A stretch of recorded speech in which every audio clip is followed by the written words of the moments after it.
Fala, minha torcida da Fiel, seja muito bem-vindo aqui no nosso canal. Hoje tem jogo do Timão, clássico Palmeiras e Corinthians no derby aí. Vamos acompanhar aqui tudo que eu separei para vocês sobre esse clássico, prováveis escalações do Timão. Então já deixa aquele likezão aí no nosso vídeo e vambora pra notícia. Tá com o Michel aqui. Mas aí seriam dois falando besteira, porque o negócio é o seguinte, com relação aí ao argumento do Morelli, ele foi perfeito. O Corinthians, se a gente pegar elenco, o Palmeiras, numa longevidade de Campeonato Brasileiro, ele tem mais peças de reposição do que o Corinthians. Mas de 1 a 11 hoje, o time do Corinthians é tão forte quanto o Palmeiras, para não dizer mais forte. Porque uma coisa é opinião, outra coisa é fato. Opinião, cada um tem a sua e você pode até discordar, enfim, existe uma divergência. Agora, fato, a gente não pode negar. E é fato, Jairo, que o Corinthians hoje, se a gente pegar os confrontos decisivos, não vou falar de Campeonato Brasileiro, porque o Corinthians ele largou o Campeonato Brasileiro, diferente do Palmeiras que lutou até o final. O Flamengo lutou até o final. O Cruzeiro também, apesar de estar correndo por fora, mas lutou até o final. O Corinthians não. O Corinthians ele fez o Campeonato Brasileiro administrável para não ficar perto do Z4, e o foco dele, no segundo semestre, era sim a Copa do Brasil. Tanto que a gente viu o Corinthians aí jogando de uma forma na Copa do Brasil e jogando totalmente apático no Campeonato Brasileiro. Levando o Campeonato Brasileiro no banho-maria. O Corinthians, quando ele enfrenta o Palmeiras na Copa do Brasil, eu já acho ali que o Corinthians já tinha um favoritismo, porque ele vinha jogando de uma maneira que o Palmeiras não estava entregando. Tanto que a própria postura do Palmeiras nos dois jogos, se a gente pegar os 4 jogos, Campeonato Paulista e 2 da Copa do Brasil, o Corinthians ganhou 3 do Palmeiras. Ganhou 3 e empatou 1. O Palmeiras, em 4 jogos decisivos contra o Corinthians, ele não fez um gol. Ele não fez um gol nesses 4 jogos decisivos. E a postura do Palmeiras, principalmente no jogo de volta, quando o Corinthians vence na Neoquímica Arena, depois vence de novo dentro do Allianz Parque, a própria torcida do Palmeiras não acreditava na postura do time. O Corinthians engoliu o Palmeiras na vontade naquele jogo. E dali em diante, o Abel precisou começar a fazer terapia para esquecer o Corinthians. E hoje, se ele perde de novo do Corinthians, o mundo dele desaba de novo, porque tá tudo se reconstruindo, tudo entrando novamente num eixo pro Abel. Mas se ele perder hoje do Corinthians, volta aquele pesadelo, porque as críticas do Abel ano passado, você pode ter certeza que não foi pelo fato do Palmeiras não ter vencido um título, foi ter perdido 2 decisões pro Corinthians. Uma no Campeonato Paulista, que foi a final, e o confronto eliminatório na Copa do Brasil.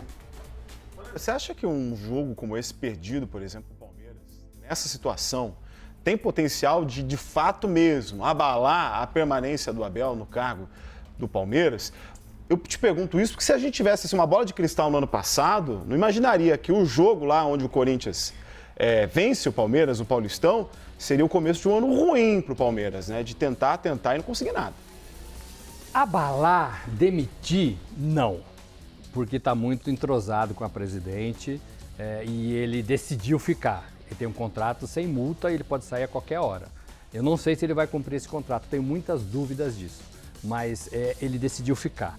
Não penso que uma derrota hoje, em fevereiro, no Campeonato Paulista, possa tirar o Abel do Palmeiras. Mas que ele vai ter um inferno na vida dele, ele vai. Que ele vai ter cobrança, vai ter talvez lá os muros da entrada do parque, né? Do Allianz Parque. Pichados, que é uma grande bobagem, né? Mas ele vai ter uma semana difícil.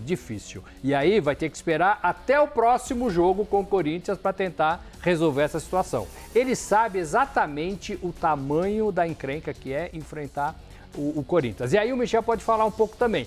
O Corinthians hoje, para mim, tem mais confiança do que o Palmeiras. Ah, isso com certeza. E confiança num time de futebol muito... faz uma diferença tremenda. Não, é muito em cima daquilo que eu falei. Até hoje a gente consegue acompanhar um pouco do dia a dia do atleta com rede social. Sim. E quando o time tá bem, tá ganhando, os caras se soltam. Você vê lá o Carrilho brincando. Então, isso demonstra um pouco do que é aquilo que eu falo. Eu acho que no momento hoje, isso é importante para o atleta, o Corinthians vive o melhor momento, isso não tenho dúvida. Eu penso igual. Vive o melhor momento, isso não se nota, se vê, o clima é diferente, né? Não é por nada que acabou de ganhar uma Supercopa contra o time, o melhor time do Brasil, que ganhou Brasileiro, Libertadores do ano passado. E ganhou bem. Então, assim, não tem coisa melhor. Então, hoje, para esse jogo de hoje, com certeza o Corinthians chega cheio de moral, com a autoestima, que a gente fala, lá em cima, elevada. Peito cheio, né? E com confiança, eu acho que com confiança. Jogadores ali que vêm se destacando, o próprio Bidon é um jogador que nas últimas partidas vem demonstrado muita qualidade. Né? Então, assim, eu acho que esses momentos tem que aproveitar. E quando, por exemplo, joga um jogo, a molecada entra, a molecada vai dar conta do recado, isso é importante para o elenco. Então, na verdade, acho que o Corinthians vive um bom momento, tem que aproveitar esse momento, que isso é muito importante. Né? Acho que com isso ele consegue tirar um pouco de lado, deixar de lado um pouco os problemas externos que existe, que não tem como negar dentro do clube e aproveitar esse momento. Eu acho que é o momento. Agora, nesse começo de temporada, é o momento do Corinthians. Agora, Jair, só interrompendo aqui, agora não quer dizer que o Palmeiras vai ser esse time de hoje até o fim da temporada. Eu penso que não. Eu penso que o Palmeiras vai melhorar. O Arias está chegando, o time vai entrosar, a confiança vai voltar, os campeonatos vão ficar um pouco mais acirrados. E eu não sei se o Corinthians tem condições de fazer isso ao longo da temporada. Não tem fôlego. É sobre isso que eu falo. Eu ainda hoje aposto no Palmeiras. Mas hoje... na temporada. Vamos ver os números dos dois? Quer ver? Ó, a gente tem aí os números de Corinthians contra Palmeiras nos últimos 10 jogos. 4 vitórias do Corinthians, 2 vitórias do Palmeiras, 4 empates. O Corinthians foi mais ofensivo porque marcou 10 gols contra 8 gols palmeirenses. Mano, o Corinthians é pai do Palmeiras? Olha, eu não vou dizer que é pai, o Yuri Alberto é. Porque no Dia dos Pais o Palmeiras mandou uma mensagem pro Yuri Alberto, sabe, cantando aquela música do Fábio Júnior, que é bonita pra caramba. Mas o Yuri Alberto contra o Palmeiras, ele dá sorte, cara. Era igual o Veiga com o Corinthians também. O Veiga também era um carrasco do Corinthians. Mas eu acho que na partida de hoje, cara, de verdade, Jair, eu acho que depende muito da postura que o Corinthians vai querer entregar. E eu espero que entreguem, porque esse time do Corinthians também muitas vezes é uma característica daquele time meio vagabundo, meio sonolento, é aquele time que muitas vezes corre para não chegar. Num clássico eu espero que não tenha essa postura. Que a gente cansou de ver também durante boa parte do ano passado, e eu sempre bati na tecla que o elenco tinha qualidade, quando muita gente falava, esse time do Corinthians é horroroso. Eu falava, não é horroroso, é que não quer jogar. E a Copa do Brasil provou isso. Então o Corinthians aí contra o Flamengo, mesmo na disputa da Supercopa, também provou isso. Quando quer jogar, é outro time. E eu acho que o Corinthians ele passa por um momento que muitos jogadores ganharam uma confiança porque eles ainda eram desacreditados pela torcida. Por exemplo, o Mateuzinho. Sim. O Mateuzinho nunca foi um cara que era uma unanimidade. Hoje é. O Matheus Bidu a mesma coisa. Antigamente a gente falava, pô, quem que é o lateral do Corinthians? É o Hugo, é o Bidu, é o Angileri. Fala, pô, joga a camisa pro alto, quem pegar, pegou, porque nenhum entrega o que se espera deles. Hoje o Bidon é uma referência na lateral esquerda do Corinthians. O Bidon, como o Michel mesmo falou, Zinedine Bidon, o apelido que ele deu. Não, você falou lateral, o Bidu. Não, o Bidu, eu falei agora o Bidon. O Zinedine Bidon. Eles já empolgam. Ele falou Bidon.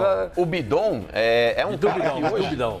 Ele tem suprido muitas vezes também a ausência do Garro, porque o Garro é um jogador tecnicamente muito acima da média, e a gente vê nas partidas que ele tem entrado, jogado, enfim, mas fisicamente ele não está inteiro. Hoje, sinceramente, se eu sou o técnico do Corinthians, do Dorival, eu começo novamente com o Garro no banco. Eu acho que o meio-campo do Corinthians, principalmente quando vai enfrentar um meio de campo de qualidade do outro time, você precisa ter jogadores ali que preencham o espaço e que marquem também. Exatamente. Inclusive o próprio Carrillo, Michel, é um cara que com a bola no pé, ele joga muito, mas sem a bola é preguiçoso. Eu também acho que o Matheus Pereira, que foi contratado esse ano, já poderia estar ganhando a titularidade nesse meio-campo também, junto com o André e com o Ranieri, sem contar o Bidon na armação. O Breno Bidon, ele deu 2 passinhos para frente e começou a jogar olhando para frente. Ele passava a bola muito para trás. Quando o Dorival colocou ele nessa função, ele melhorou demais. E eu concordo, eu também entraria com o Breno Bidon. Agora, o Palmeiras tem um jogador que a gente não viu jogando ainda em clássico e que pode fazer diferença, que é o Marlon Freitas. Sim. Além do futebol, ele comanda aquele meio de campo do Palmeiras, aqui, falando com os caras. E chegou faz um mês. Isso faz uma diferença danada, Michel.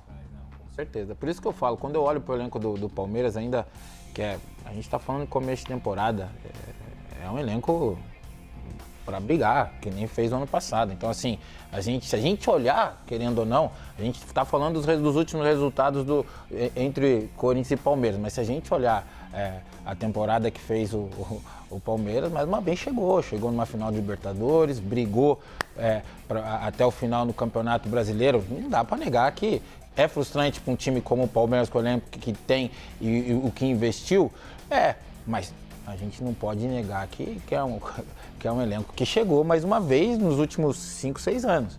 Então, assim, Por isso que eu falo, tem essa rivalidade. Nos últimos jogos, o Corinthians foi vencedor, foi superior? Foi. Mas eu não vou dizer, acho o elenco do Corinthians bom, mas não superior ao do Palmeiras. Isso não. A gente teve recentes derrotas do Palmeiras, inclusive, né? A maior goleada na era Abel foi justamente no ano de 2026, e me parece que a situação do Palmeiras, se a gente comparar com o ano passado, era muito diferente, né? O time já estava mais encontrado que em comparação com esse ano. Você não acha que vai ser um período muito difícil? E esses momentos, essas quedas, essas derrotas que o Palmeiras teve recentemente, o que está acontecendo dentro do time na sua avaliação? É falta de reforço ainda? Dá para se basear só nisso? No Palmeiras, falta de reforço? Acho que não. E, aliás, se for falar de reforço, a gente acabou de falar aqui, acabou de fazer para mim uma espetacular contratação. Acho que o Arias é um ótimo jogador, a passagem dele no Fluminense foi maravilhosa. Não se deu bem na Europa, acho que foi frustrante, acho que não chegou a ficar uma temporada lá. 6 meses, 26 jogos. Então, assim, mas é um jogador que conhece futebol brasileiro, tá adaptado, acho que 6 meses na Europa não deixou ele desadaptado ao futebol daqui. Então, assim, eu acho que pra mim, não, acho que o elenco do Palmeiras, ainda mais com essas chegadas assim, são jogadores que, vou dar um exemplo, mas você vê o próprio Danielzinho no São Paulo hoje, é um jogador que encaixou, pra mim ele encaixou.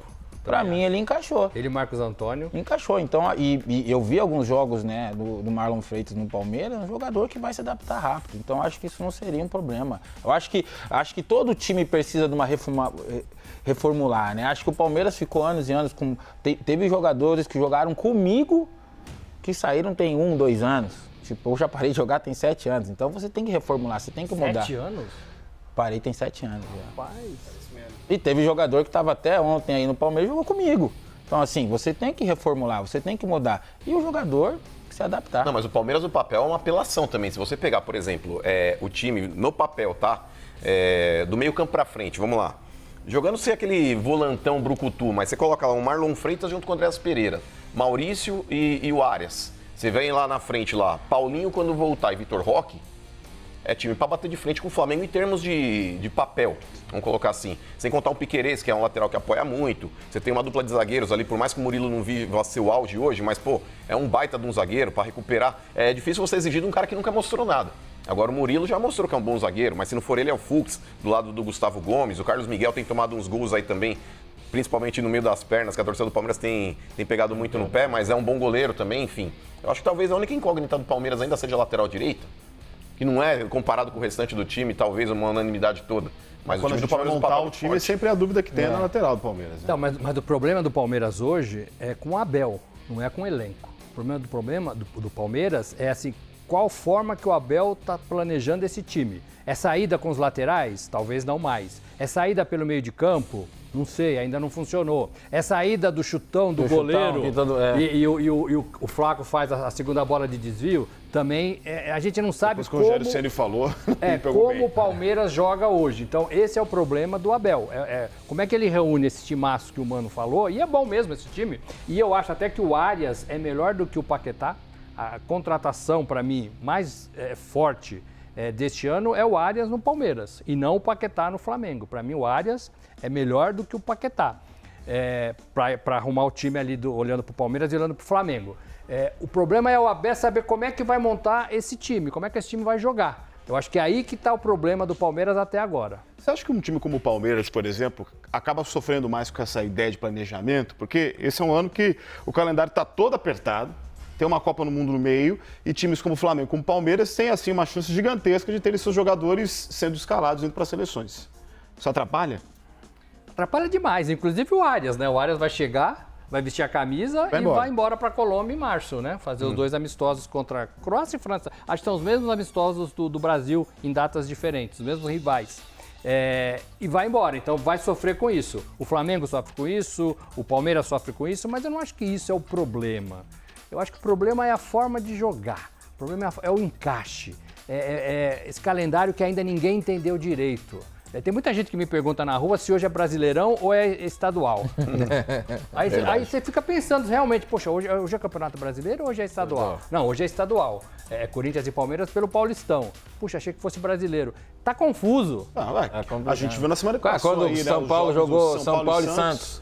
2 vezes. Tá confuso. Precisa melhorar. Eu acho que tudo isso atrapalha o envolvimento. O Mano falou que tem jogador vagabundo em alguns jogos do Corinthians, e tem mesmo, e tem em todos os times, Então o cara vai levando assim, esse jogo aqui não, o melhor é o outro, o melhor é o brasileiro, agora é decisão. Então tudo isso atrapalha. Eu acho que tem que ficar muito mais claro pro jogador. Porque o jogador precisa ter a facilidade de fazer o seu trabalho durante a semana e nos jogos. Eu acho que tá meio confuso. Olha o Arias aí. A gente está vendo o Arias, inclusive, ali nas imagens. Vamos falar um pouquinho dele, né? Porque o Arias